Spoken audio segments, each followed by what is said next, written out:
பெரியாழ்வார் யசோதை, எதிரில குட்டி கண்ணன் திடுதுப்புன்னு சங்கு சக்கரத்தை காட்டி காட்டி சுத்தி இருக்க நண்பர்களை எல்லாம் பயமுறுத்தின்னு இருந்தான்.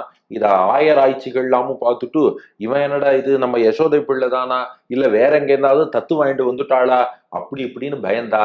கடைசியா கர்காச்சாரியர் அவர்களை எல்லாம் தேற்றுகிறார். நீங்க ஒண்ணும் கவலைப்படாதீங்கோ, அவன் சங்கு சக்கரத்தை காட்டுறானே, எல்லாரும் என்ன நினைச்சுட்டா பயமூர்த்த காட்டுறான் பயமூர்த்த காட்டுறான்னு தப்பா நினைச்சுட்டாலும். கிருஷ்ணன் எங்கேயா பயமுறுத்துவானா?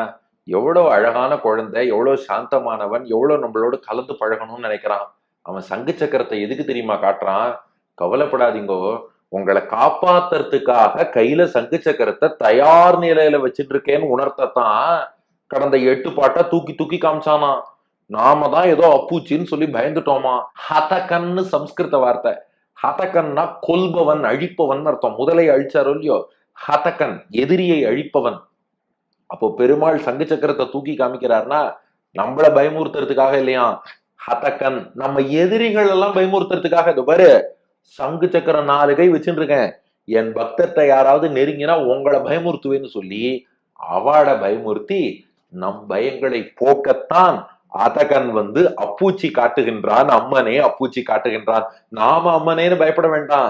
யாரெல்லாம் அடியார்களை துன்புறுத்தணும்னு நினைக்கிறாளோ அம்மனேன்னு பயந்து ஓட வேண்டித்தான்.